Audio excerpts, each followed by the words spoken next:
So you want to be an incredible lover. I hear ya. And I'm going to give you some tips to become exactly that. I'm Darshana Avila, your guide to all things erotic wholeness. Here with you as always, sharing about ways to deepen your intimacy, expand your pleasure, and have all the goodness that you desire in your intimate life and beyond. Make sure you are subscribed here on this channel so that you don't miss out on any of these sharings.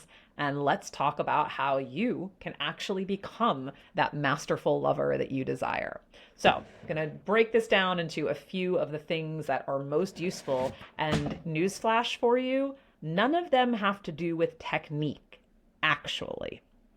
First and foremost, the best thing that you can do to become an amazing lover is to bring your genuine curiosity, to be curious about the experience of the person that you're with and your own experience, and to be willing to experiment, to mix things up, to try some new variables, add a few new ingredients, take away some others. The nature of an experiment is to find out what happens. There's actually no way to get it right, no way to get it wrong. Any way you slice it, you're learning something. So instead of following the same script and doing things step A, step B, step C, what happens if you get curious and ask your lover, hey, how do you like to be touched? Or there's this thing I've wanted to try. Would you be interested in that too? And see what happens. Curiosity and experimentation take you so far. Here's the next tip. Slow down. Slow down, please slow down, and savor that slowness. Savor the pause. Oftentimes we hurry, we rush in. Sometimes that's because there's nerves and anxiety. Sometimes it's because we're so turned on. Whatever the case, adjusting the pace of your intimacy, slowing down so that you can pay closer attention, be more attuned to what's going on in yourself, what's going on with the person or people that you're with, that is going to let you be not only in a space to savor the goodness as it comes, but to make those little adjustments, to pivot, to shift things so that you're really staying in sync and that the connection feels juicy and deep and close all the way through your intimate explorations together. Sounds good, huh? I hope you're going to give these a whirl, and let me give you a couple more things that can help you become the masterful lover you desire. Asking open-ended invitational questions is hot. So a lot of times people have this idea that talking during sex is going to interrupt things, ruin the mood, yada, yada, yada.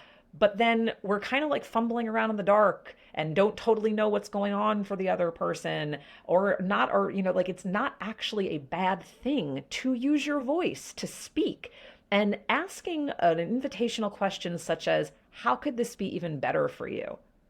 Is a beautiful way to invite your partner, to invite your lover to actually pause and reflect. Like, even if it's wonderful, could it be even better? And instead of saying yes or no, or instead of saying it's fine, it's good, you're inviting something that's a little more insightful that will hopefully give direction to where you go next. So open-ended invitational questions about the experience are a beautiful way to really build momentum and keep going.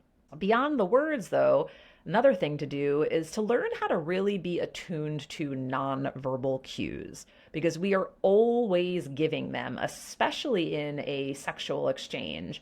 Pay attention to breath. Pay attention to sounds. Pay attention to movements. If somebody's moaning and groaning and breathing heavy and their face is flushed and their body is undulating, unless they're a really good actor, that probably means they're enjoying themselves. But if they are still as a stone and braced tight and their breath is really shallow, that to me signals that someone is either suffering in some way or that they're really not present with what's going on. And I would want to know that and adjust accordingly.